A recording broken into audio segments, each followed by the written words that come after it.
Hello and welcome to a brand new season of Movie of the Year, the only podcast with the science and the screaming to determine the best movie for any given year.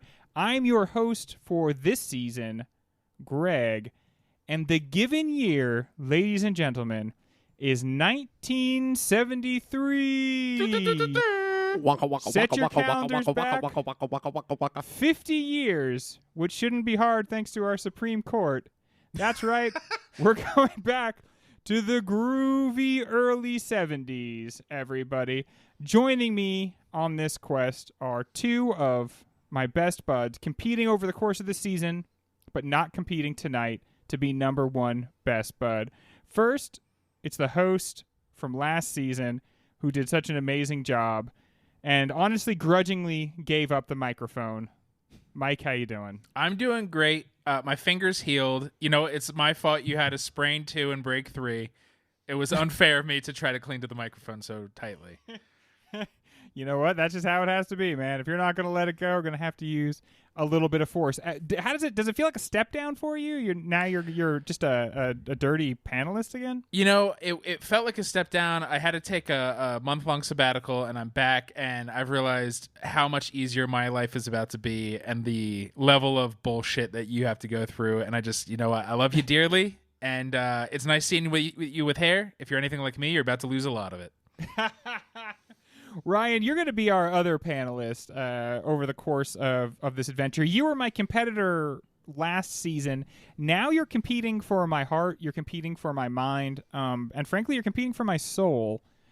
How do you feel about that? Going from your competitor now to sort of like the person you worship? It's a lot of power to give you. Far too much, if you ask me. If I can interrupt, I'm unworthy of it, correct? And of course you can interrupt, Greg. You're going to be doing it all season. There's nothing I can say. Otherwise, I could lose points.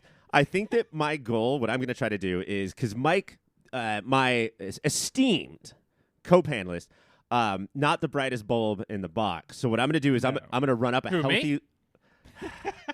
I'm going to run up a healthy lead in the beginning of each show, be up by like 10, 12 points, and then just constant puns, make it even again, and then build up another lead. And that's just going to keep the shows exciting.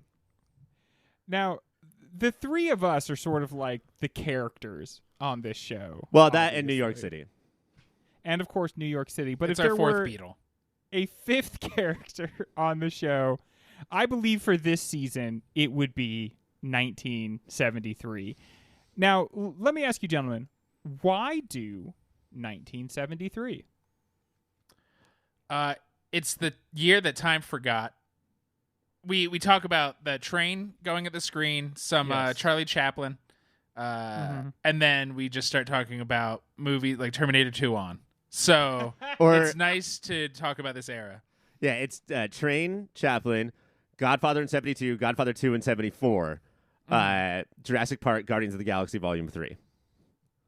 Now, Ryan, because of a book that I am reading because you told me to read it, I feel like there are two eras of Hollywood. There is the early era of Hollywood, and then there is the like new Hollywood era. Where is this situated? I think this is kind of, this is not, it's right in the middle, and things are going well for everyone, I think. Nice. The studio is still, there are studio releases that are artistic, and they're making money. The directors haven't totally fucked themselves. And like by blowing up the budgets and blowing up the schedules and then not really having a great movie. Michael Cimino hasn't come and made Heaven's Gate and basically lost it for everybody. So we're still there. We're still, we're just past The Godfather. And just before Godfather 2. I knew that. As we discussed earlier. There's still a lot of heavy hitters to go. I think this is more of a ramp up into all of the greatness that's about to come with the mid-70s. And when I say mid-70s, I mean 74 through 76, not like the weak, lame, half-ass 70s. I hope that's clear. One thing we talk about on the show a lot, Mike, is we talk about the fact that decades don't really behave according to their number, that they often slide into one another. But we usually put that cutoff right around this time. So would you say 73 is the end of the 60s or the beginning of the 70s? I think at this point we're beginning of the 70s. The Summer of Love is so forgotten. We're 4 years away from that. I think a couple guys got shot already. I think we're in the 70s, and I think the movies will show that. I agree with I think I agree with that. If you watch one of these movies from 73, you're the whole gestalt of it screams to you 70s, right? It does not, the 60s don't like pop off the screen to you. And I think then when you get deeper beneath that, like thematically and the elements that the movies are dealing with, I think really like you see the shift into the 70s in these movies. And so I think that's accurate. I also think that like there's a classiness to even like the 60s independent movies. Like we should like pretend like we're real films, like we're studio films. That is almost completely going away at this point. Yes. The 73 and describe what Get that down looks in the like, mud Ryan. with us. 73 is the start of so many popular genre, like capital G genre films, and genres in general that. And there's no rules here. They do not care. Like there's this story structure that the Hollywood studios say you have to have, but instead we'd rather fit in more karate. They're just going to fit in more karate. Hell And yeah. I think that's what we have the start of here. The beginning of the just fit in more karate era. Right. Does 50 years seem like a long time ago to you, Mike? Dude, that's an insane number. Yes, it When feels you- so when- old. So these will all be in black and white, and just cue cards will come up to say what people described. Yes. One of the movies is Paper Moon, and when I was a kid, I did not realize that was like black and white because it was hearkening back to a time when movies had to be black and white. I was just like, yeah, old ass movie. This is what they had to do. How about to you, Ryan? Does 50 years seem like a long time ago? It did when I was younger. Now I'll meet a 50-year-old dude and I'll be like, well, hello, young chap. How are you? You are in the prime of your life. Yeah. And when I was a kid, yeah, like 1973 might as well have been, like you were saying about, it might as well have been the 30s. And now, just a decade before or so before we were born is not that big of a deal at all. Like a decade ago was 4 weeks ago. So how long could it actually have been? I mean, is this the middle point of movies? You know, like between the start of the studio system and now, 73 is kind of the middle point, and just shows you how like movies haven't really been around for that long in their like current form. And now we're watching them go away. So there you go, movies. Bye-bye. I think I have the same arc you did, Ryan, where if you had posed that question to me, hey, was 50 years a long time ago? I would be like, off the top of my head, I should be like, yes. And then if they were like, was 1973 a long time ago? I think I would have been like, not really. And then watching the movies, I'm like, this feels like yesterday to me because it feels like the world that made the world of my childhood. And so like all the references were decade-old references when I heard them, or like 15 years old references by the time I heard them. But like I grew up with people saying Soylent Green, you know? I grew up with references to these movies. And then when I see the actors, I'm like, how can this be 50 years ago? How could it be these people 50 years ago? Like they look, I don't know, they look kind of a similar age. Are these people from 50 years ago, Greg, are they the people that are Soylent Green? Some of them eventually, probably, right? Some of them eventually do become Soylent Green. To your earlier point, Greg, like I don't know if this is a specifically incredible time, 2023, to be watching 73, or if no matter when you watch movies from the past, it'll feel like they're speaking to you now. But since 73, our society has gone up and been okay, Yes. and then gone down to actually like pre-1973 levels. And that's something I have no idea, no clue at this point in my life what movies we're going to cover in this season. And yet I know for a fact we will be talking about that for the next 4 months straight. Mm-hmm. And, you know, there are unusual resonances, too. Like, we picked 73 because it was a nice round number, right? And because we have liked, when we've dipped back into the past, when we did 75 is the season that we did that was the most in the past. And we were a little bit unmoored in that season as well because we weren't alive at the time. It wasn't quite the same thing. But when we did it, we loved it, and we loved the movies. And so it was like, let's push back. And then also it was exciting because 50 years is a nice round number. And then there's some weirdness, right? We just did 2002. We spent the whole time talking about 9/11. 1973 is the opening of what famous building, Ryan? Not the two towers. Because those were like the 1700s. It's the Twin Towers. And Ryan, you might want to look this up, but there's like seven buildings on that thing. So what is the deal with the 7 buildings? And then also, Mike, 1973 was a landmark Supreme Court decision. And do you remember what that landmark Supreme Court decision was? Is it the one that got struck down last summer? They couldn't even wait to do a smooth 50? Yeah, that was Roe v. Wade, wasn't it? They're like, if we let it get to 50 years, that's going to be too much That's precedence. like really locked in, right? So let's cut it off at 49. And there are then also just a lot of thematic resonances as well, Ryan. I think, as you pointed out, things got so much better between the 70s and like 2002, and then things got kind of so much worse between 2002 and 2023 that it's like we're kind of home again. I feel like the temperature of the populace in 73 is similar to the temperature of the populace in 2023, which is it feels violent and it's about to like boil over at any moment. About to fucking fucking in the midst pop. of a like historic heat wave. Right, exactly. Every season should have that 120-degree movie. Probably on New York, and you can smell it. But any city, just as long as it's 120 degrees. But yeah, everything's about to pop. I also think that sometimes it's less important to think about what happened in 1973 as it is to think about what happened 2, 3, 4, 5 years before the year we're doing, because that's the turnaround time for movies. And so there's a lot of women's rights and black civil rights and like all of the stuff that's like just popping up now or just popping up 5 years ago that is finally going to be talked about in these movies. What's interesting is that the movie comes out in 73, right? Which means it was probably released like sometime in 73. It was made in like 72 or 71.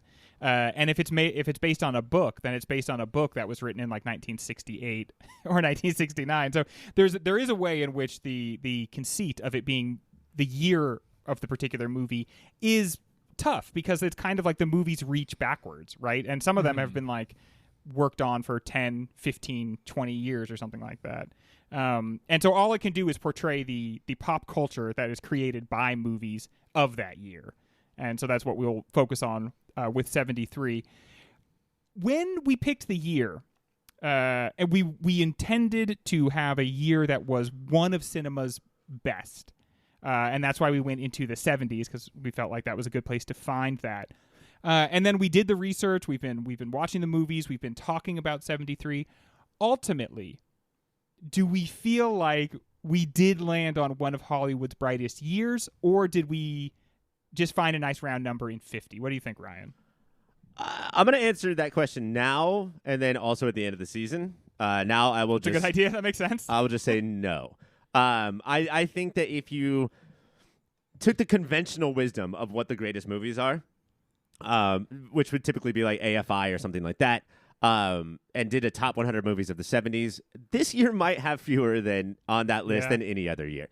But looking at the craziness of this year and all of the different options, I would say that my guess is there's going to be about a solid 25 or 30 that deserve its own episode. And watching those, some of those are going to get cut, obviously. So watching the 16 that we're going to do for the season, under the guise of this podcast, we're going to be like, no, they're wrong. This deserves to be in the top 100 for sure. That's almost a guarantee. And that's every year, right? Like, I would not have thought 2002 was a great year for movies, and then we did it. And you know what? It was an okay year for movies. Ryan, you have a poster in your house that shows a movie marquee, and on that marquee, I believe it says every year is a good year for movies. Yeah, I say that a lot to people. I say it often. I say it a lot at this time of year because we're at the halfway point, and people say this is the worst year of movies in history. Every year this happens. These are people who don't watch movies. They don't think about movies. They don't care about movies. And they're only like, when people say this is the worst year in movies, it's like, okay, what have you seen? Right. Like, honestly, Well, like, are you planning on seeing Barbie and Oppenheimer, and those are the only movies you care about? Or, like, are you actually doing the work of, like, finding the art that is coming out? Because when you do that, almost every year, right beneath the surface has hundreds of very powerful, you know, not perfect, but good movies. To be fair to those people, Greg, they did see the trailer for the Anna de Armas and Chris Evans rom-com action Ghosted? movie. Was that Ghosted? Ghosted. So that's what they're going off of, I think. They've never heard of the film Past Lives, which seems like is clearly the best movie of the year so far. But they did see the trailer for Ghosted. Before we introduce the 3 movies that we are adding to the bracket, I just want to do my favorite thing, which is show a little leg, which is why I'm wearing these short shorts, and just talk about, you know, when we do like a year like 91, Ryan and I like foam at the mouth the entire year talking about how we've like seen all the movies, we saw them as kids, we were excited by them. It's a little bit different when you do a season like 1973, where even the oldies on the show were like not even a glimmer in the eye at that point. How familiar are you with the movies of 73, and how much, if any, research did you guys do? Mike? I've heard of some of these movies. Yeah. And I will continue to have heard of some of these movies, Greg. I decided, like we every good team needs different flavors. Yes. Yeah. And 2 of you decided to do a lot of work, and I was like, you know what? I'll jump on that grenade. I won't watch a fucking second of 73 movies until this starts. To be honest, Mike usually takes that role. He calls dibs on it first, and then lets us do the work. This time, he let us do the work and then called dibs on the not doing anything. So that's cool, like little mix up. Ryan, how about you? And like you're the podcast movie guy. So I used to be. Were you conversant in 73 before you started even getting ready for the season? Sure. I mean, basically the thing that you said about 91 all the way up to like 2002, I think if 2002 we did a 360 movie bracket to start, we would have honestly heard of most of those, if not all of those movies. That's just the way it works, right? Like that was our peak. We reshelved a lot of those movies, Ryan. Going back this far, it's hard for me to remember the 75 season, but this is 2 years. Even further than that, I think that our higher seeded movies are going to seem familiar. Our lower seeded movies are going to seem less so. And I'll say this to the audience right now. This is the further we get from our peak years, the more chalk it's going to go. Yeah. Right. You know, I just think that's kind of a fact of nature. Like we weren't around. So like when it's our peak years, when you're going to the movie theater or you're watching everything as soon as it comes out on streaming or on DVD or whatever era you live in, that's a very special time in your life. And you hear of movies that no one will hear of again. And so because 73 is so far before us, there's going to be a lot of, what the fuck is this movie? And we're just going to have to shine it on. And listeners, if it's your favorite movie, we're sorry. But that's what we have to do. Hashtag sorry, not sorry. At this point, the movies that remain from 50 years ago, it's not just the biggest movies from 50 years ago. It's the ones that became important because of directors paying homage to them later, specifically nearly patron saint to this show, Quentin Tarantino. Like, his taste in movies helped to form a bunch of this list, right? I mean, not just this year, almost probably more than any other year, because this is when all those genres come up. All of the disgusting 70s noir, the blaxploitation, the kung fu movies, like this is his time. The suffix exploitation got attached to so many different types of movies. I found out while doing what is a modest amount of research for me for this season. I had seen so few of these movies. I didn't know them by name. Some of them I knew maybe by the what the poster looked like. So I dipped in and I watched as many of the movies as I could, and I came away with it the way I feel when I do any research on anything, which is I understand a little bit of the scope of my ignorance. Mm-hmm. Like I feel like I can understand exactly how stupid I am, which is the only level of education I really get to. But we're gonna try to just hack through it because what I saw from the movies of 73 really excited me.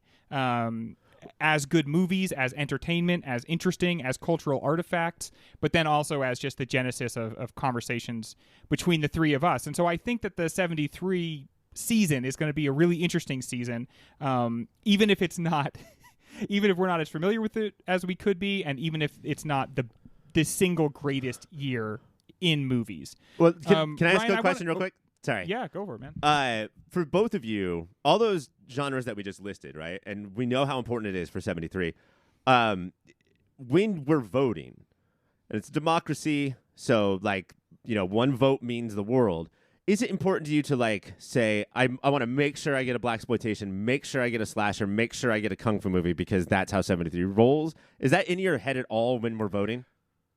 A little. I do think it would, if some of those big ones, if we ignore them, we're chopping off a huge segment of that year.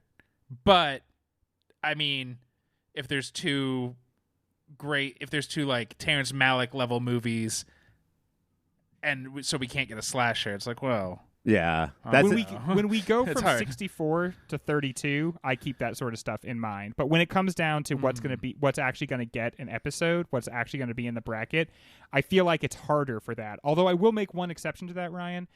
As the guy who as kind of the movie guru out of the three of us, I always want there to be at least like two positions where you're like, you put your thumb on the scale a little bit, and then you're like, this foreign movie that you have never heard of, that you don't know anything about, please just kind of go with me on this one, and you won't be disappointed. And I have to do those blind. I just and so, but what Mike and I like, what the taste level of the show is, and so that is something that I willfully do. But beyond that, it's just in the moment when it comes down to choosing what's a bracket movie and what's not. I just go with what I think is going to be, honestly, the better show, right? That's what I think ultimately comes down to. What I want to talk about for an hour and a half. What I want to spend, 3 hours watching that week. What I want to do the work for, because I think it's going to make a good product, which is our show. And so that's really what it comes down to. Speaking of our taste and our choices, we do get to select 3 movies that we try to put into the bracket. They generally, it's hard for them to make it, but sometimes I think 1 or 2 has snuck through eventually. Ryan, what movie are you adding to the bracket? Well, before I get into it, Greg, let me explain I worked closely with the board in order to get the bracket, and I will tell you that it was fucking impossible this year. Yes. Because Box Office Mojo doesn't go back to 73. It's a time before, like, when people started paying attention to things like release dates and box office numbers as closely as they do now. So this is I'm talking to you two, and I'm talking to our listeners. We work so hard to make sure that every movie that's here, based off Letterboxd's popularity, was released in the United States in 1973. So some of these things you're going to see listed as 72. Some very famous movies that are known for being in 73. Best example is Badlands. Is not. It was released in the United States not in festivals, in actual public movie theaters in 74. So I went by the IMDb release dates. I used Wikipedia, and I also used a website called ATOGT, and the Oscar Goes To, which has the every movie that's eligible for an Oscar from any given year. And so we cross-referenced all 3 of those websites to come up with what these top 61 movies are, plus our 3 editions. I want to get that out there. I guarantee you mistakes were made. I guarantee you that there was stuff left off, but this was crazy to do. If you think it's a mistake, though, it might just be because you haven't done all the work to figure it out, though. So, I think Badlands, Ryan, is the one that people are going to, say to us if they bring up any with us. But we did the research. We figured it out. We are internally consistent. Badlands does not count as a 73 movie based on our understanding of it. So we're not going to talk about that one. Now, something that was being eligible for the Oscars is like an automatic get in. But something that was not eligible for Oscars, don't know why, something that was not on Letterboxd and is hard to find on IMDb, was the 10th highest grossing film of 1973. Why would that be, gentlemen? What would make it ineligible for Oscars? Does it depict sex crimes? Cartoon? The film is called The care Devil about in that? Miss Jones. And it's a porno. It's a porno movie. We totally didn't talk about that. This is like a time where pornos opened up and were legitimate, would have openings and celebrities would go to them, and there was a legitimate thing. I think you could see it in the background. When did the Manson murders happen? 69. Okay, so you can see in the background of Once Upon a Time in Hollywood, the big premiere that's happening there is for a porn movie.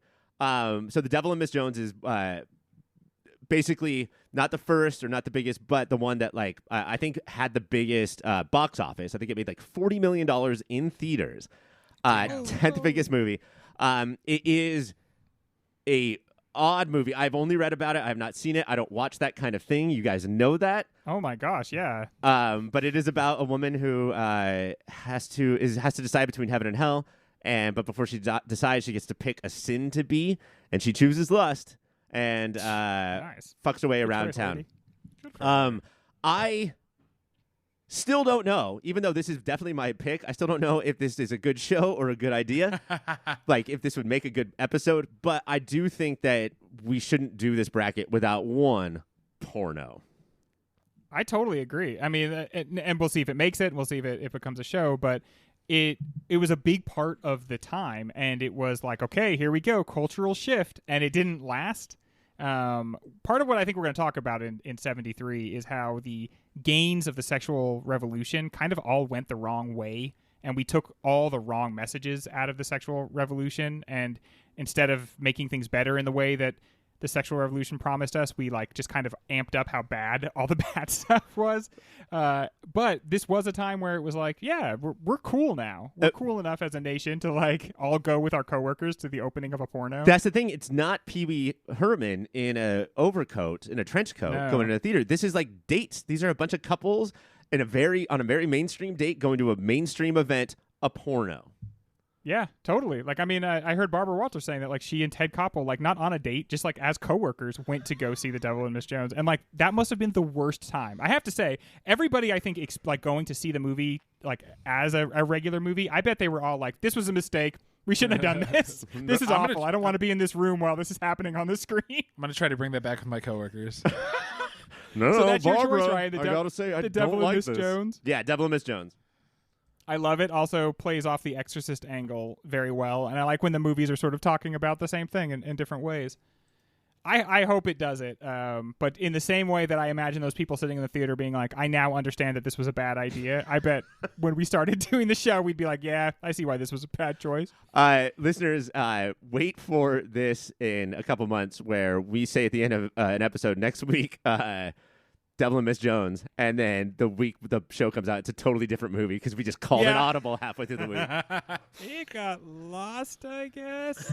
There are some things that I've heard happen in pornos that I could not imagine just sitting in a row full of people while it happens on the screen. There's just no way, America. I just want to do a show and give it some awards, cringiest moment. Dude, yeah, cringiest. Mike, what movie are you throwing into our bracket? I looked at the list, and one jumped out at me immediately, and I never looked back. Scream, Blackula, Scream is the 1973 sequel to Blackula, the 1972 blaxploitation movie. Once again starring William Marshall, who, if you were a big Pee-wee's Playhouse guy, he showed up as the king of cartoons. He was on Star Trek. It's a guy you'll recognize. It also will recognize some other actors because Richard Lawson was on the team of Poltergeist Hunters and Poltergeist. Yeah. And we enjoyed him there. And specifically up this show's alley, it is starring Pam Grier, and she is supposedly a bright spot in the movie, which is not shocking at all because she's amazing. So, best title of any movie ever, check. Pam Grier, check. And horror blaxploitation, I'm in. I would legit establish a rule right now where we have to do this checklist, and if Pam Grier isn't in the movie, we have to move it down in our thoughts. There's less of a chance of it making it. Greg, is there what do you call it? Are we missing commas or periods or exclamation marks from this title? Scream, Blackula, Scream. Yeah. I think it should have commas, and it doesn't, right? It just writes out the three words. Yeah. Scream, Blackula, Scream. It would feel, I know you asked us this, Ryan, and we kind of said no. It would feel weird if we got to 16 movies and none that came from the genre of the various blaxploitation genres, just because that was such a thing that was going on. But and horror, and allegedly this would knock out 2. Yeah, but also there's an experimental, very weird movie that I just watched called Ganja and Hess that would check off a lot of these boxes, and then it's just so weird and trippy. But that is not my movie because that might be actually on the bracket. My movie is a movie that, like, the more you say things about, the weirder it sounds. But then when you watch it, it seems kind of normal, which is Day of the Dolphin, which is a movie about a scientist who studies dolphins. And the dolphins get very smart. And it's directed by Mike Nichols. And I feel like you should just tell those things to somebody and then you should let the movie play out. But it's hard to get somebody to watch the movie if you only tell them one or two things about it, but you keep promising that it's good. So I will tell you, listeners, spoiler alert, jump ahead if you don't want to know the things that everybody knows about this movie, which is the dolphins begin to talk, and then one of them gets kidnapped by shadowy government operatives because they want to have it kill the president. And you would think, okay, is this like a farce? It is not a farce. It is a very heartful, loving depiction of dolphins and how important they are, and then also a stark depiction of how the military-industrial complex has absolutely put its roots into every single part of American life, such that if it sounds to you like, why are talking dolphins even part of this assassinating the president thing? Yeah, that's part of the point of the movie. Like, why is it that every single sector of America is some part of the military, really? Why has that seeped into every part of our science and every part of our entertainment? Why is it omnipresent? I can think of a conversation we can have right now in that future show, which is when there's too many school shootings, we have no other option but to arm teachers and make sure that they know how to shoot as well. Greg, is a 73 genre the day of the blank animal? And do we need representation from one of those movies? Yeah, right, because we have Day of the Dolphin or Day of the Jackal. And I want to see those jackals fight those dolphins. Ooh, that is the sequel. This Sunday on the Gridiron. It's all about where they stage the battle. Right? That's a good point. Jackals suck in the deep ocean. Well, dolphins suck on land. That is the 73 season. That is our reasons for doing it, and those are the movies that we hope to add to the bracket. But what movies are going to be in the bracket? Well, looks like you're going to have to stay tuned after this commercial break. Let's get to it. That feeling of trepidation, that feeling of excitement, it has to be the opening to our 73 bracket. In our first matchup, we have number 1 seed, in many ways, reason for the season, The Exorcist. Mike, you know about this movie? I fucking love this movie. They did a re-release. I think I was in 7th or 8th grade. Me and a friend saw it, and it was terrifying. Was everybody in your theater laughing? Fall asleep. Nobody was laughing. Yeah, I'm afraid of this movie. I watched like 25 movies to get ready for this, and I did not watch our consensus number 1 seed, The Exorcist, because I'm going to watch this movie over the course of 1 week. I imagine I will watch it twice, but it gives me the scaries. Ryan, it is going up against our number 64 seed, Brother Sun, Sister Moon. What can you tell us about this movie? This is a Franco Zeffirelli movie. That's the guy who did the Romeo and Juliet that most of us watched in Oh my gosh! high school. The high school Romeo and Juliet. Yeah. I loved that. What a great score. The one where Olivia Hussey was forced to show her boobs, and even though she's like 16, even though right? she was 16, which is true to Shakespeare, I believe, is how Franco put it. And this is about the Saint Assisi, and no one remembers or likes this movie. And it's up against The Exorcist, which really is like that AFI top 100 of the 70s that we were talking about earlier. The Exorcist is on that list. So, well, nice that The Exorcist could win this round against yet another religious figure. All right, Exorcist, moving on. Thanks a lot, Brother Sun, Sister Moon. Our next matchup, the number 32 seed and Ryan's pick, The Devil in Miss Jones. Mike, we've heard Ryan talk about The Devil in Miss Jones. What do you know about The Devil in Miss Jones? I cannot think of a movie I'd rather watch holding both of your hands. Where's the Best popcorn, friends. Mike? You know where the popcorn is. It's moving a lot over there. And it is going up against our number 33 seed, Pat Garrett and Billy the Kid. Ryan, I just watched this movie. Have you ever seen it? I have. This is a ton of horseshit, Greg. I know that we have a reputation of being unlucky with our picks. I would have loved to see The Devil and Miss Jones get to the second or maybe third round, but this is a Peck and Paw Dylan classic. Man, very interesting movie. Bob Dylan did the entire soundtrack, a very folksy telling of this story, and a very 73 configuration of these two guys. Do we see any world in which one of America's premier outlaw stories loses to some dirty, rotten porno? Number 10 in the box office that year. I think we would be doing 1973 and our listeners a disservice if we do not move The Devil in the Porno movie on. I think we would be doing our listeners a disservice if we did a show about a porno movie. So me and Mike are coming from different angles here. As we do in every Eiffel Tower we perform. So, Mike, does that mean you are voting for The Devil and Miss Jones? Yes, I am. Ryan, how about you? It's your movie. Are you voting for it to move on? Unfortunately, Greg, I'm voting for PGA BTK. I really have to say, I mean, it's got a tough draw in the next round, but it was such an entertaining movie. It would give us a lot to talk about. It would make a very interesting pairing with the movie from my childhood, Young Guns, which I thought about the entire time I watched this movie because it's a completely different angle. At any point, does somebody go, she's my flower? Is it true that in Pat Garrett and Billy the Kid, you can be any geek off the street? Yeah, that's the biggest difference between the two. The main difference is in Young Guns, Billy the Kid is a sociopath with psychopathic tendencies. In this, he's like a folk hero who loves the little guy, basically like a Robin Hood figure who, gets a little trigger happy sometimes. But the Pat Garrett and Billy the Kid will be moving on, and hopefully we'll get to talk about that in the next round.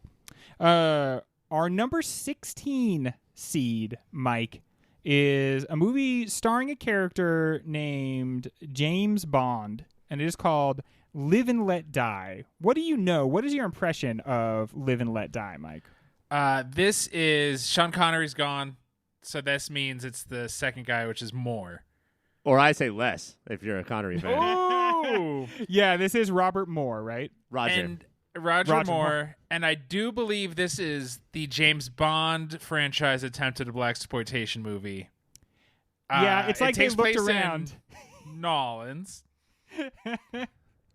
Yeah, that's all I know. I'm tapped out.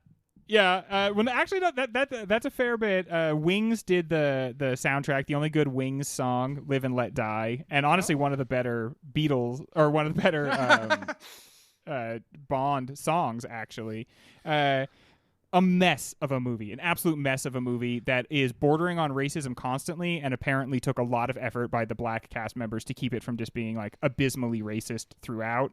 Campy. I think it misses the mark in just about every way as a Bond movie. People are trying to have it enjoy a resurgence. I would like to give it a show just to throw a big bucket of water on that. Hey, world, not every movie needs a resurgence. Let's calm down here. Oh, people didn't like that one? Bet it was fucking great, actually. Yeah, maybe there's a lot of troubling parts of it.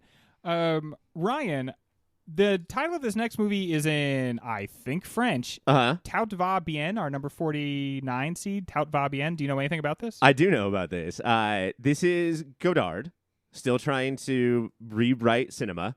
Not as famously as maybe he did in the 60s, but still trying. This is a movie that is about movies. It's basically 6 or 9 rooms are stacked up on top of each other, but we almost like the Hollywood Squares thing, and the camera moves throughout the apartment complex in a very obviously Brechtian way. Like, Godard took this thing where now movies are so naturalistic. We want you to never forget you're fucking watching a Godard movie. I've seen clips in college. I've never watched the whole thing. Live and Let Die. I don't know, man. The whole reason that we do the bracket and not let Letterboxd decide is so we don't have to do Harry Potter movies when we don't want them. I feel like James Bond is the Harry Potter of the 70s. I feel like we can get this guy gone. I do have to say, the almost entire third act is a boat chase. That's pretty exciting and interesting. Same with the Godard movie, though. So So, Mike, which do you think should move on? You had me at boat chase. Live or let die. Ryan? Live or let die is what my doctor told me will happen if I keep drinking. No, I'm going tout va bien. Tout va bien for me as well. The 49th seed moving on there. Next is our number 17 seed, a De Palma film called Sisters. Mike, you have sisters. Does that give you an inside track for talking about this movie? I think so. I think I'm the expert then. I've watched a couple of De Palma films and don't really like him. So I would love to see his older work. And Ryan, this movie's De Palma as fuck, right? I think so, man. I'm not even totally sure what that means. Does he know what it means?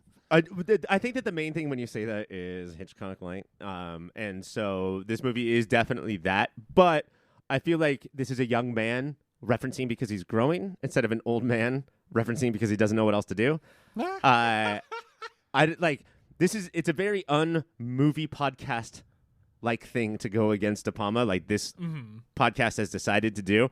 But I did watch Sisters recently, and it is a fucking time. It's it absolutely deserves its own show. All right, very interesting. Even Ryan, if it's going up against number 48 seed Horror Express, which sounds like the scariest bus you could possibly take. Greg, it's a train. It's a but it doesn't make every stop, Ryan. That's the thing. Like, say you have to get off on the next stop, you accidentally get on the Horror Express, but you thought you were getting on the Horror Local. Oh, it's so annoying. This is about a scary train that has an. I'm sold. It's moving on. Horror Express is our. Now, it's not even cinema's scariest train. That's what Mike brought up in the intro, which is the train that came right out the train. But this is about, I think, like Cinema's scariest train. Trans-Siberian train orchestra, which is the scariest place to be on a train, right? Yes. Yeah, like if the train breaks down and you're just in the middle of Siberia, you're in a gulag.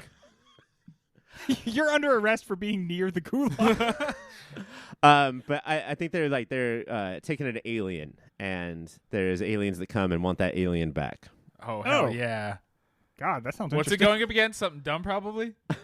Sisters, the De Palma movie that you hate. Oh. So what do you think should move on, Mike? You know, I hung out with my sisters recently, and they're pretty all right. I vote for Sisters. All right, that's one vote for our 17th seed Sisters. Ryan, what do you think? I hate this about me, but as I was watching Sisters to prep for this upcoming season, I broke the movie down into taste bud segments. Like, oh, that's a question. Oh, that's a question. So it's Sisters for sure. Because you've already done the Yeah, work. I love it. My prep is I love done. it. Number 17, Sisters. Moving on to That's the next too many round. sisters. We can agree with that, right, though? If you had 17 sisters, ugh. I think you want 1 to 3 sisters max. After that, you start entering into a punked drunk love Yes. situation, and that's not good for anybody. Oh, God. I remember my PDL sitch. You just got to break the window and move on. Break the window and move on. All right. Our next matchup, Mike, sees number 8 seed, and that actually feels a little bit low for me, The Sting. What do you know about cinematic masterpiece and family favorite, The Sting? I know it's... Okay, apparently it's not as old as I thought it was. I thought it was older, which makes me think maybe it takes place in the older times. It does. That's a good one. It is Mr. Salad Dressing himself. Paul Newman, yes? Yes. Yes, it is. Yeah, and so cool. A very, Newman's always cool, but one of our coolest Newman performances. And I'm sure he's up against somebody else who's sexy, but that's all I got. Robert Redford's also in it. Okay, there we go. Oh my gosh, Ryan, are you a fan of The Sting, or do you think it's a little overblown? I both for sure. I think it's overblown in its length and it's overblown in its popularity. I'm a big Butch Cassidy defender, and I feel like that's kind of two camps of which Redford Newman movie do you like more. Mm-hmm. And there's a lot of people who have come out against. There's a desurgence of Butch Cassidy saying that it's overlong and it's plotless and it's lame and it has that fucking It's a song. Western. And A lot of Westerns are plotless. It is the worst song in movie history. The raindrops keep falling on my head. But The Sting is just so kind of basic to me. The Sting is basic. It is basic. And also The Sting the whole time is like, this is the best movie you've ever fucking seen, huh, idiot? And Ryan, it is going up against something that this show has been accused of having, which is a touch of class, our number 57 seed. What is a touch of class? A Touch of Class, I think, is on this list because it won an Oscar for Best Actress or Supporting Actress. Flush sound effect, .wave. Thank you, Drop Pad. Drop Pad, maybe call a plumber and get yourself fixed there. Drop Pad's getting meta. This is a rom-com, and the reason why I think this it obviously doesn't have a chance here, but I'm glad we're bringing it up.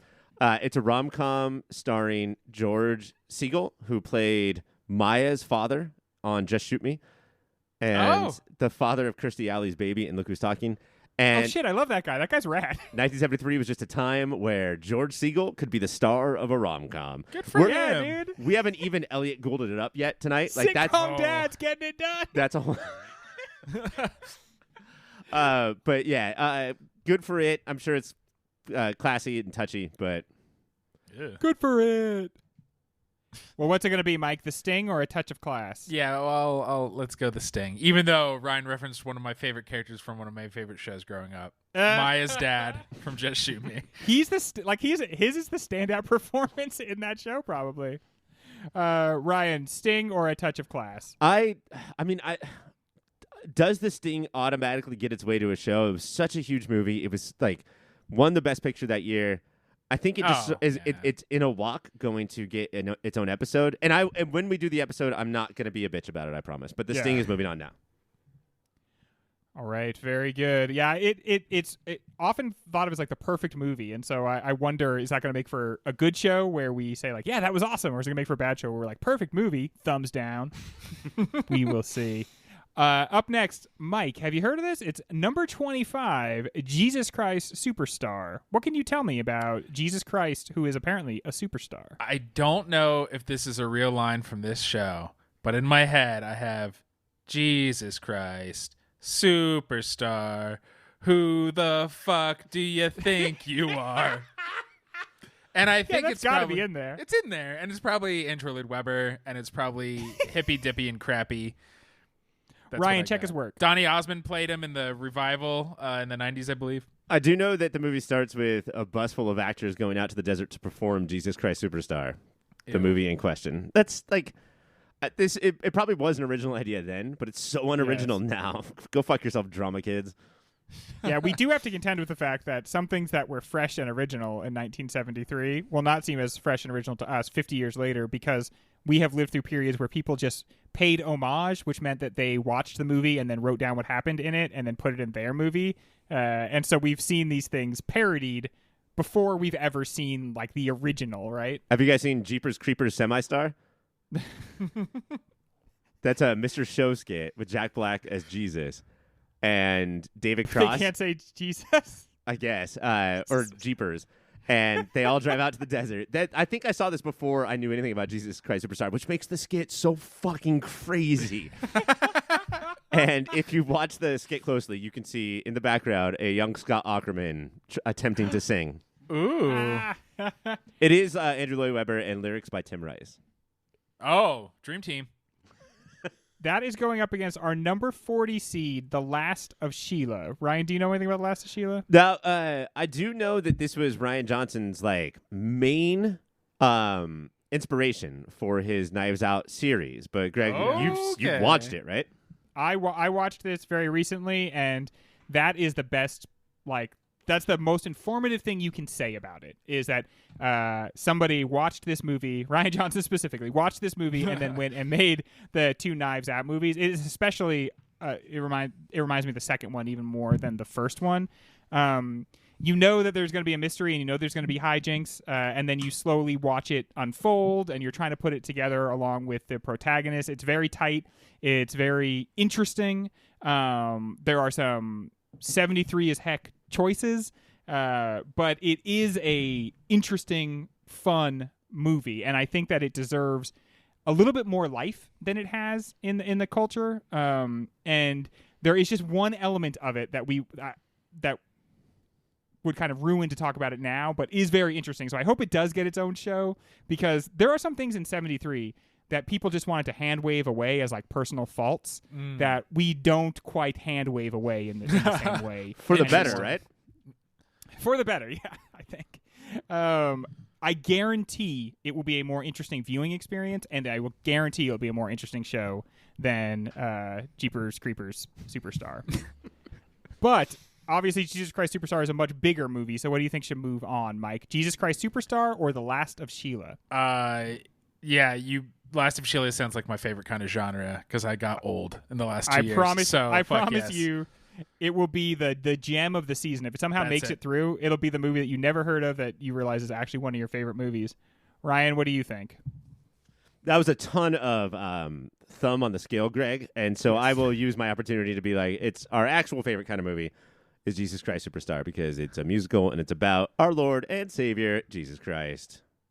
That's true. He is both of those things. But since my thumb is already on the scale, might as well lift up one foot and lean down as hard as I can and say The Last of Sheila is moving on to the next round. I considered watching Jesus Christ Superstar so many times, and then I didn't, and now I feel really good about that choice. Up next, we have number 9 seed, Serpico. Mike, what do you know about Serpico? I think he wears a hat.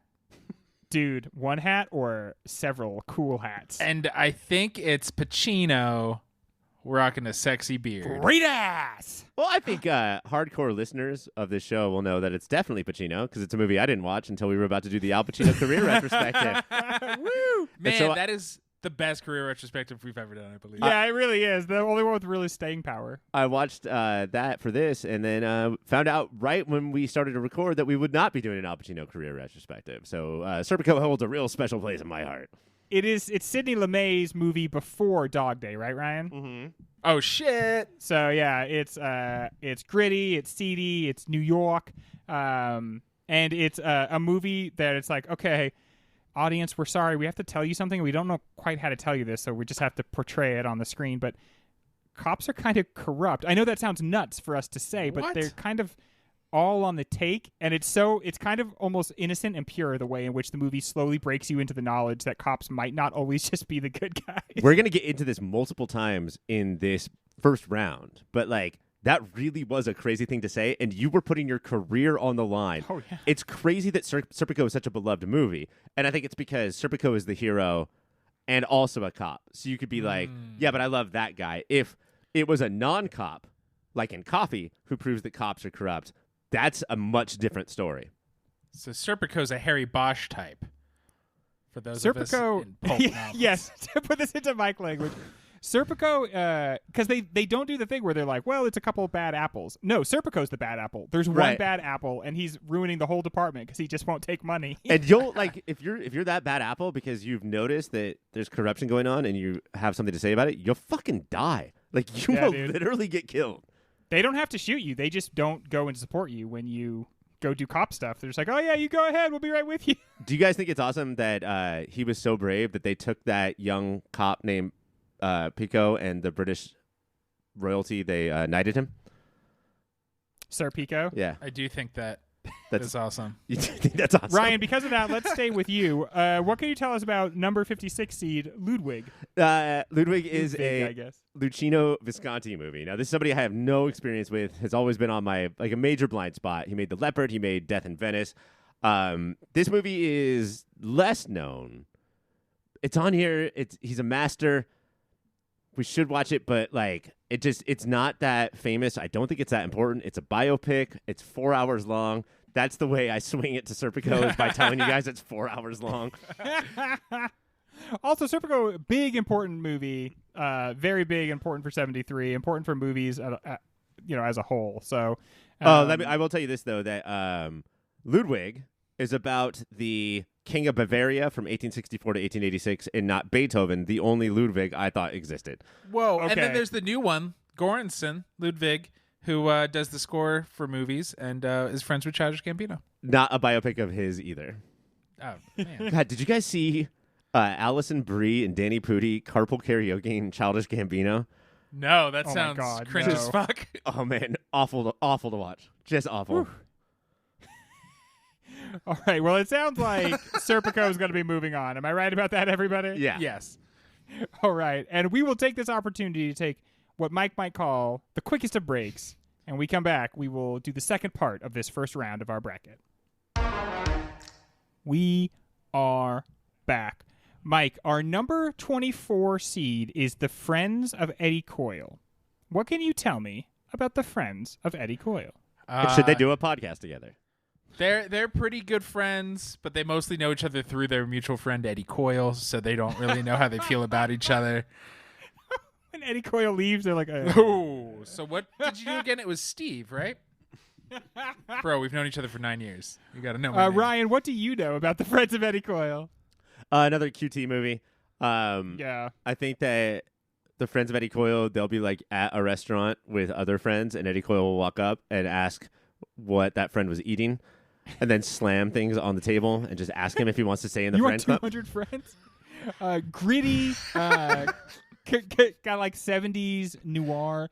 It's one of these crime movies that I really like because rather than being like about mob bosses, it's about the real small time crooks trying to make it, and about how tough that is and how much it breaks them down.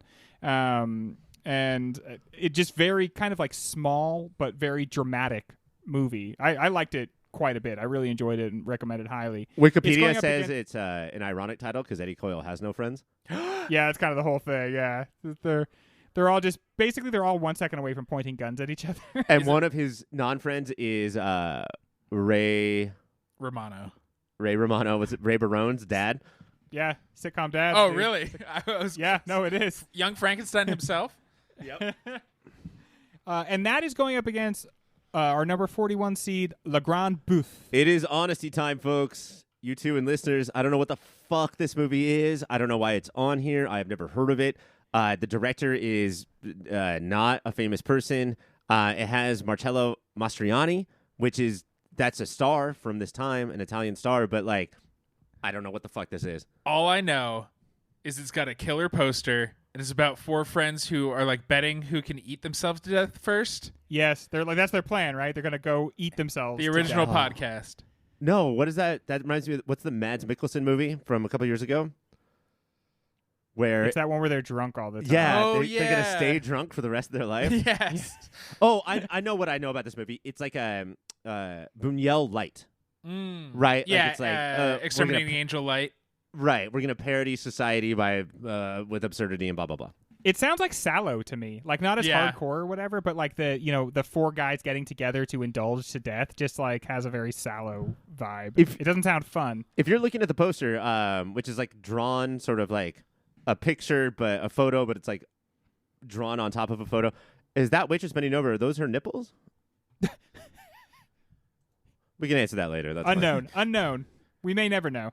This is a slammy D, Greg. Yeah, right? Mike, what do you think? The first one. Friends, yeah. Friends of Eddie Coyle. Moving on. Up next, number 4 seed. Mike, what do you know about Don't Look Now? So little, Greg. Oh, It's so little. I'm so excited for this. I don't know anything about it, and it's our Awesome. number 4 seed. What do you think about movies set in Venice, Mike? That's probably cool. What do you think about movies that show us that precognition is really a kind of a trap? Whoa. Is it like Minority Report in 1973? I don't want to say anything more about it. It's like what it would be like to not know if you're having a mental breakdown or if you are able to divine the future. It's about how creepy Venice is. It's got Donald Sutherland just absolutely Love him. killing it. It has a sex scene which is alleged to be actual penetration. So if even that does though anything. the Devil and Miss Jones is gone, we're gonna get some penetration moving on in this bracket. Thank God for 1973. It's the kind of movie that as soon as you finish watching, you're like, oh, okay, I'm going to start that up again because now that I know, like now that I've seen the last piece fall into place, I want to watch it all again, knowing what's going on. But it And specifically told you to not look now, and you're just doing it. It is so awesome. It's so fun. It's a little scary. It's Greg scary. It's like scary enough to where I'm like, ooh, I'm getting a thrill. So it's like riding but the not so Haunted scary. Mansion. Yes, exactly. There's 999 spooks. At the end of the movie, Greg still has a glass screen TV, and it looked like one of the characters was sitting on the couch with him. I don't want to build this movie too much, but if I'm in Vegas right now, this is the winner. This is the winner of the year. It's so good. This is the only way somebody who looks like Donald Sutherland, could ever hook up with somebody who looks like Julie Christie. Yeah, dude. I wonder whose choice it was to have the full penetrative sex in that scene. It is going up against number 61 seed Jonathan Livingston Seagull. Ryan, have you guys ever heard these three words together? Is it? No, it doesn't make sense as a title. Is it? What's going on here? Is it a seagull named Jonathan Livingston? Okay, so I remember my mom having this book, and it's like the story of, and it's not really like a novel per se, but it's the story of this seagull who like gets kicked out of its flock and then flies around, and it's like, what should I do with my life? And they were like, oh, we have to turn this 50-page, 200-word book into a movie. And so it's not animated. They're filming seagulls and having people voice over these seagulls. Oh, so that's going to be fun. It's terrible. Get it the fuck out of it. And it's going up against what I believe to be the best movie of 1973. Yeah, okay. Don't look now. It moves on. I vote for the seagull movie. No, Mike, get out of here. Up next, Mike, number 29 seed from your favorite director, a little movie called Sleeper. What do you know about Sleeper, Mike? I know that I love sleeping. And so I will probably really relate to the protagonist. And who is my favorite director again, Greg? Woody Allen. Oh! Glad Woody I said Allen. I would relate to the protagonist, who was almost always just Woody Allen. Cool. 73 has so many futurist movies that it would kind of like make sense to watch a parody about it. But I don't know. Is this podcast just like not going to do Woody Allen? Do you think, Ryan? I feel like that I have voted his movies on in the past, and you guys have not. Yeah. Mm-hmm. It's just knowing all the details of what he's purported to have done to his own daughter. It's like very hard to like just put that away, compartmentalize it. I don't know. Like, we've never had a Roman Polanski movie, right? And Roman Polanski doesn't put himself as the starring role. You can almost forget it's a Roman Polanski movie. I mean, Woody Allen's like, one really here's tiny how you weird got to guy know in that maybe I don't know who made this movie. Roman Polanski directed what many people would say is the best movie of 2002. And with 16 movies for the first time in this show's history and with bonus episodes, we did not do The Pianist. There you go. Sleeper is going up against Ryan. Number 36 seed, which feels low in one way, The Way We Were. Yeah, Ryan, are we going to have to watch The Way We Were? It does feel low because of... But I mean, I think that, like, I remember being a kid and thinking that this was a big deal movie because there were still remnants of 73 when I was a kid. Yeah. Nobody has talked... This is the first time anybody has talked about this movie in a solid 12, 13 years. It was a huge hit. Barbra Streisand and Robert Redford. Romance. Like, not even a rom-com. If you're going to have a rom, have some com. So we can, like... Yeah, but this is just straight up romance. It's in front of or during the Hollywood Blacklist, which plays an important part in the movie. Ooh, that could be interesting. But this movie is corn. It's really well made. I think it's Sidney Pollack. Yes. Who, one of our favorite filmmakers we always remember as the doctor from Eyes Wide Shut. But I would... This one is like an interesting moment in movie of the year bracket because there's one movie here that's very interesting and there's one movie here that doesn't have, as far as we know, sex criminals. And I mean, it probably does. It was the 70s. Yeah. I know nothing about Sleeper. This is a Woody Allen movie I've never even heard of.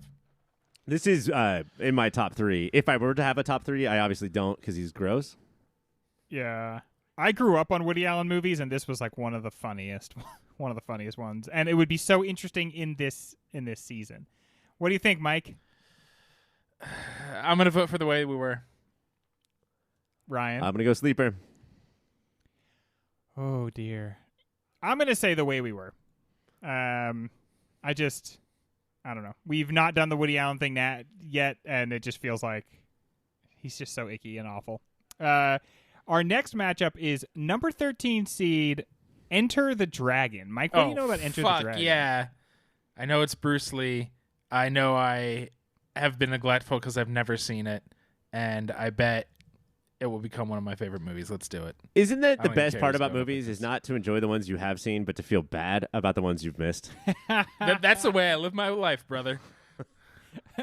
Enter the Dragon is like if coolness like crystallized, like the concept crystallized into a person, and that person was Bruce Lee. He is such a badass in this movie, and he knows it.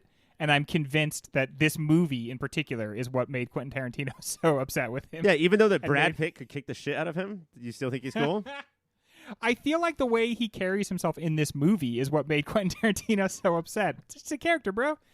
Ryan, it is going to be going up against The Legend of Hell.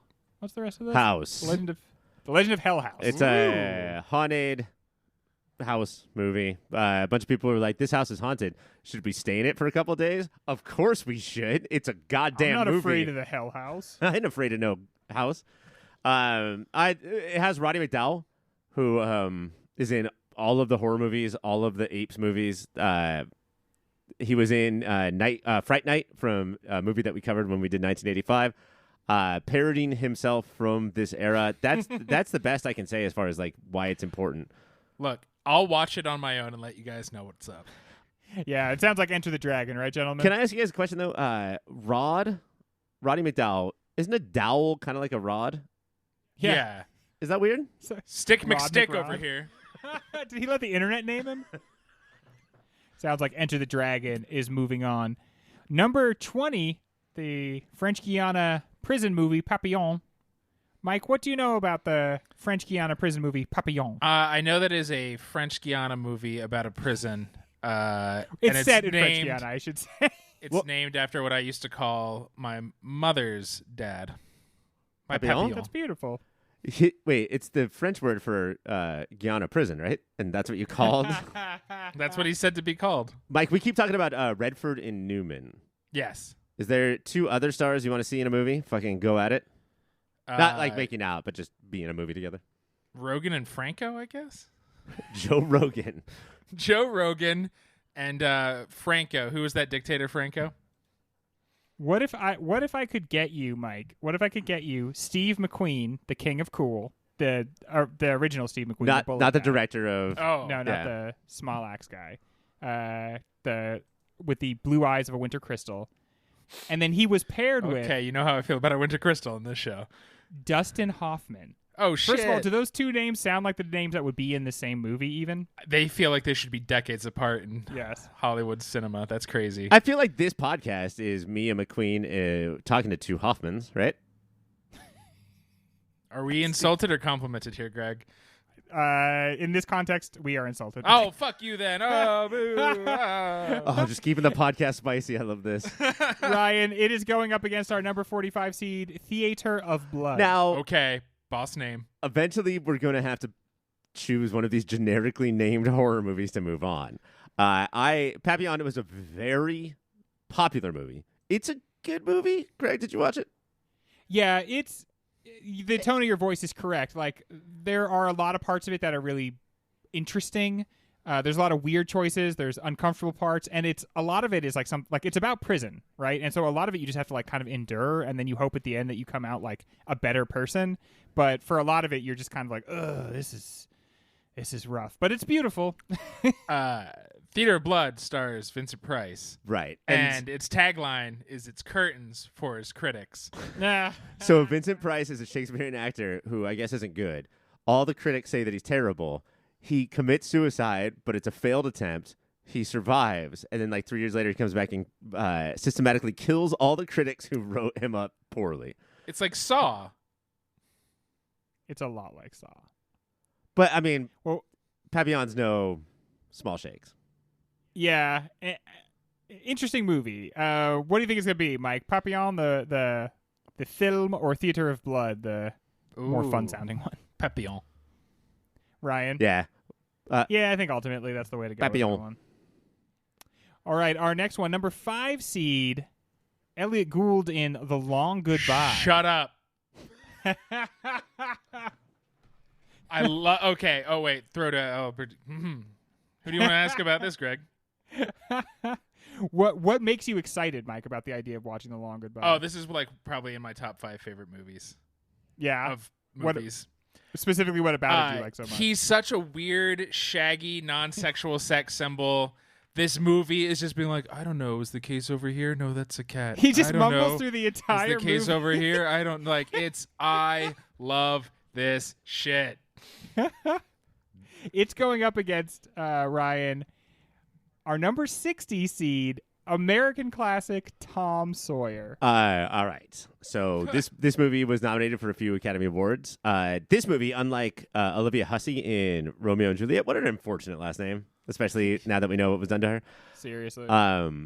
Nobody's ever seen this in school. This movie has not been talked about ever. I don't know what it was nominated. I know it was nominated for some Oscars. Don't know what. Best overalls. Who gives a shit? Best fence painting. Best frog racing. I do know that Jodie Foster is Becky Thatcher. Jodie Foster is Becky Thatcher. This summer, Sawyer it up. But no, Lullaby is. That's another Vegas odds-on favorite for taking this whole thing down. Yeah, I don't think we should waste. I was too excited to talk about how he mumbles and talks to cats that it's Altman. So yes, we love Altman in this house. Yeah. It is doing like a noir detective story set in 73. It's doing so many interesting things, and Tom Sawyer has never interested anyone who's not a child or a racist, like, ever. Or the band Rush. But isn't that song about how Tom Sawyer is a piece of shit? His name's Tom Sawyer. Yeah.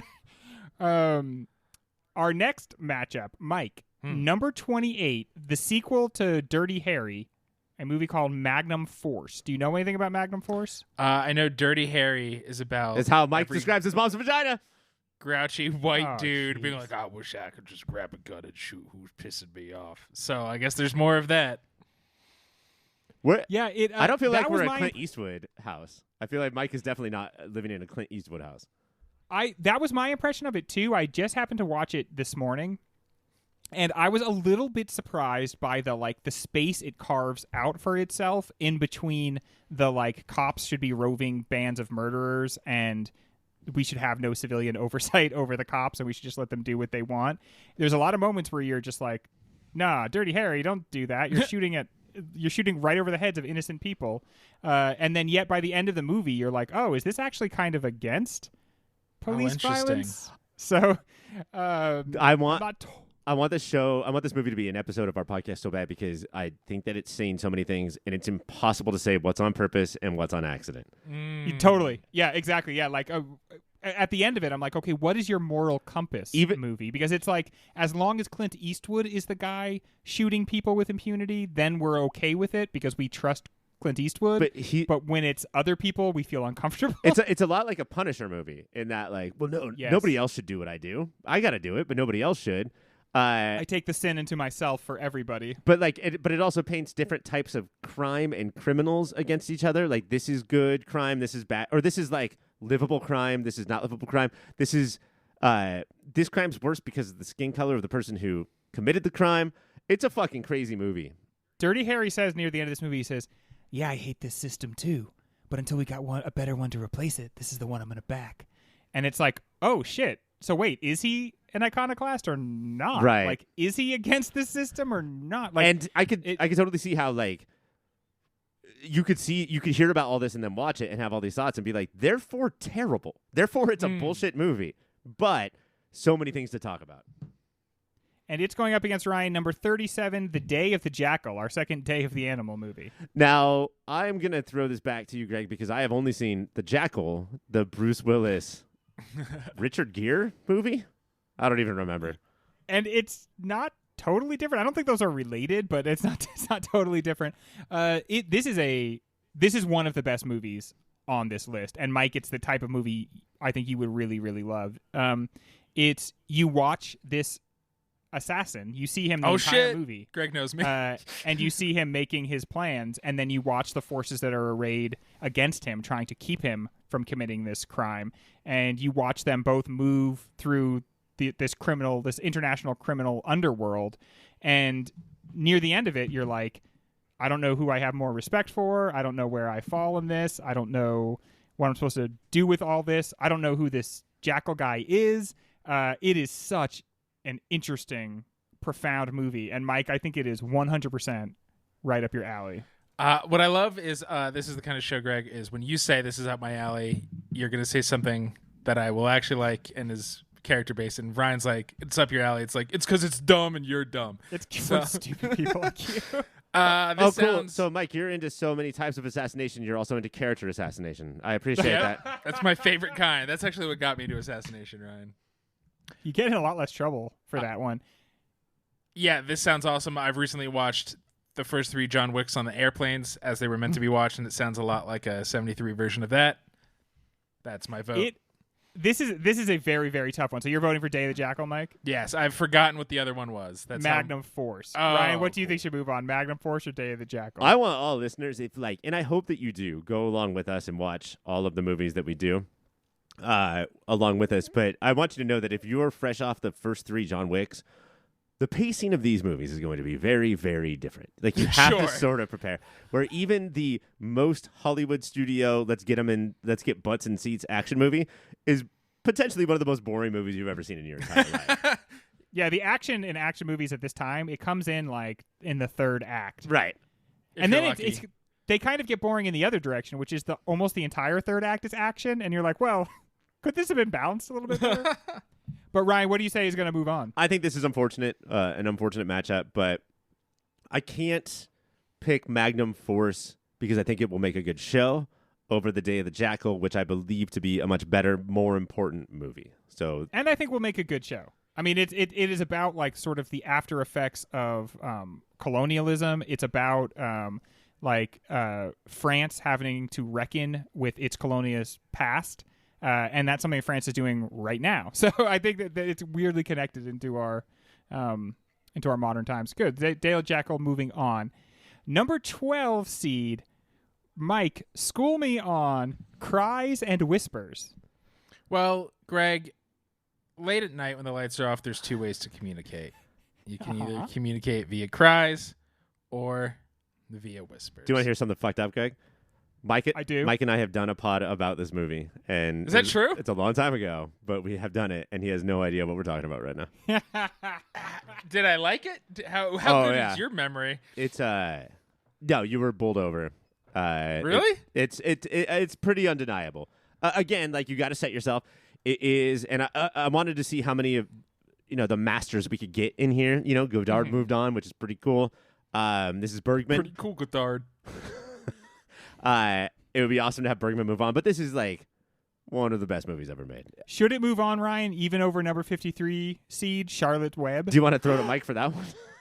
Now, Mike, this movie features some pig. I love trash. Does that answer your question, Greg? Templeton's Ode to Garbage and Carnival Garbage is one of my favorite songs, and the first time I was truly seen on screen. Come into Oscar's corner and try to take it over. Like, Oscar is the premier children's trash fan. Not if Templeton's Well, what do you think here to should play. move on, Mike? Do you love trash enough to move on a trashy movie over one of our greatest? It's hard because I know it's probably not a good movie. It's probably sucks because it's some pig versus a movie I cannot remember, even though now I'm staring at the poster Christ. and the description that Ryan says have bowled me over. But you know what? I'm going to have to go with Ryan's description of Past Me and vote for Cries and Whispers. I was so hoping that you would go Charlotte's Web and then Greg would throw a fucking wrench in the gears. Part of being Ryan's friend is he will actually remember things about you that you don't remember yourself, and for some of them you just got to go with it. Oh, Yeah. try being Ryan's wife. That's it's fucking terrible. Mike did try that. Yeah, and I've it was tried for rejected. years. pretty soundly. Mike, number 21 seed, The Last Detail. Have you heard of The Last Detail? Some people focus on the first detail, which is actually Yes. the least important, and I like to focus This is, on the if I last say Jack detail. Nicholson in a little sailor hat, do you at least like picture the poster? I can picture screenshots of it, and I'm sold. He's got a little cigar. Ryan, can you help sell us on this movie a little bit? Yeah, so Jack Nicholson and another actor, who I'm sure is very famous and has a name, they have to take young pre-QAnon Randy Quaid to prison. They have to get him across the country. I don't know if it's east to west or north to... I think it's north to south. Have to get him across the country, and it's just their adventures, and it is phenomenal. I watched it because I was a little bit concerned about its seeding, because I thought this was like a huge movie that everyone knew and loved. I'm surprised to see it down at shit. 21 based on my paltry research. And It's Hal Ashby. It's Hal Ashby. Yeah. And Mike, the name of the third lead, if you're Otis. Otis Young. Otis Young. The three of them together, I feel like, especially we did Cuckoo's Nest a couple seasons ago, and there's this thing that you can get about Jack Nicholson where, like, all right, I wasn't around for the heyday, and I get it. He's, like, kind of crazy, kind of charming, but then also crazy. And in this Cool but rude. He's a Raphael of his break. generation. But I think in this, like, he shows, like, that's just the starting point with all of his characters. And what happens throughout the movie is the main takeaway. I hope this movie moves on all the way to, like, Even if it's going against, sometimes the seeding is cruel. So it's going against Godzilla versus the Smog Monster. Do you still feel that way, knowing that it's going up against Godzilla and the Smog Monster? Greg, to me this seems like a slam dunk, but unfortunately there's a Mike on this show who can, like, just absolutely take this down.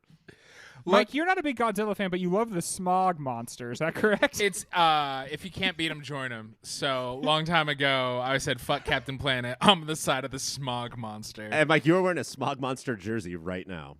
Yeah, he's my favorite. Quick note on Captain Planet. He was going to bring pollution down to 0, and we just had our 3 hottest days in recorded history back to back to back. I just wondered, where are we on that pollution down to 0 thing? He failed, and now failed. I think it might be because I voted He's against dead, him. right? I mean, that guy's fucking dead. He died of smog disease. I'm gonna go ahead and say the last detail moves on. Maybe if friend of the show Taylor were here, we'd get a vote for or some knowledge about the Smog Monster. Up next is number 2 seed, and I say that shaking my fists at the heavens.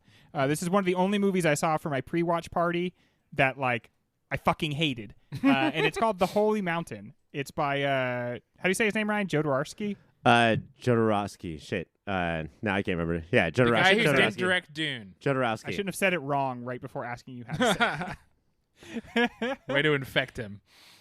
God. Mike, do you know anything about The Holy Mountain? I know that you guys hate it. Wait, do you hate it, Ryan? No. Or do only I hate it? Oh. No. I hate it. This is a great thing. Greg Yeah, hated it so much that I didn't remember anything Ryan said about it and assumed they I have both to say, hated I it. only saw it one time, and I couldn't understand it. Like, not like language issues. Like, I did not understand what I was looking at. It is, like, the images in it are very powerful, but I felt like they were not connected in a way that helped me understand what was going on. It is about how there are 9 robed individuals who live far away and make decisions for everybody, and how Whoa. we should go and not let them just make decisions for us anymore because they are too disconnected from us. And I don't know if you guys feel any sort of connection. Do they have lifetime terms? They have lifetime terms, Ryan. Shit. That's punishing. That's terrible. Ryan, sell us on the Holy Mountain. Oh, I haven't seen it. I have seen documentaries about it. It was my main connection to Jodorowsky is Jodorowsky's Dune, and so there's a lot of clips in it from that. Seemed interesting, maybe tableau director, maybe a guy who likes to set up shots more than tell a story. Maybe the kind of guy who, like, lets his analogies overrun his movie. It's just That's the thing. I felt like you were supposed to watch the movie with, like, a notebook that he provided you that said, this is what this means, this is what this means. And not like so many movies, we don't quite know what they mean. And they engender in us these discussions where we're like, maybe it could mean this, maybe it could mean this. For some reason, I think the Holy Mountain, I think he would listen to our discussions and he would say, no, this is exactly what I meant by this. This is exactly what I meant by that's this. not very This is fun, Alejandro. It feels like an allegory, like we're supposed to track down his exact meanings rather than we are supposed to read into this text potential meanings. Or it just felt so inscrutable. And maybe it's because I only saw it once, and it's not the kind of movie you can necessarily judge having only seen it once. But I fucking hated it. I think you could screwed it. Ryan, it's going up against number 63 seed Bang the Drum Slowly. Yeah, and this is mostly famous for introducing a lot of the world to Robert De Niro. This is I think a lot of these movies are of mice and men stories in 1973. Yes. This seems like one, not a road movie per se, but like a guy who's smart and a guy who's less and their relationship, and I'm sure there's some death and I'm sure there's some sadness, but this to me, like, it just feels like yet another sexless porno. Like, it's a playwright director, and the way that it's shot, it just is so like, man, so you guys had no money? You guys had literally $0? Yeah, it's kind of schmaltzy. I feel like it's not a very tight movie. So much of the movie is dedicated to them trying to trick the team into not knowing how sick he is. And that just seems to like weigh down the movie. And then it just seems kind of What's the team? So it's two Yankees? guys who are on the New York. No, Ryan, not the Yankees. They're the New York Monarchs because they didn't have the right to be like anything associated. It wasn't the Los Angeles Sharks? With the MLB. What's interesting is they wear the Yankees uniforms so that they could actually film at a game, but they are like, so they're wearing the pinstripes. Their logo is basically the Yankees logo, but they are very much the Monarchs, and they don't play against any other MLB teams.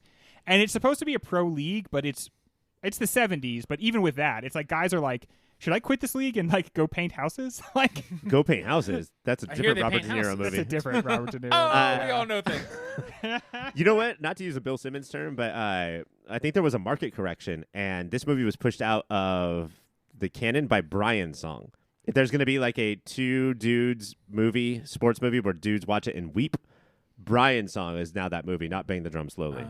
Also, it's about baseball, but if you're a fan of baseball, it doesn't feel like baseball to you. Like, it feels like baseball is a backdrop more than like, it's a baseball movie. It's You're no selling poker. me on it then. Yeah, that's up Mike's alley. So, 'Cause Mike, he's stupid. should it be number 2 seed Holy Mountain or number 63 seed Bang the Drum Slowly?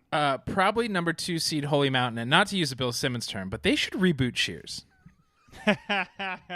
Put it, Ryan? set Cheers in the Holy Mountain. Now the Holy Mountain has a bar, right? Boom. And Alejandro walks in, and everybody's like, Alejandro! ABBA is in the bar, apparently. Yeah, Holy Mountain. Holy Mountain is moving on, and so are we. That is the end of our intro part 1 show. We've got half of our bracket seated. We're going to do the rest of that and then the next round on our next episode. So stick around, and hey, in the meantime, keep watching them movies.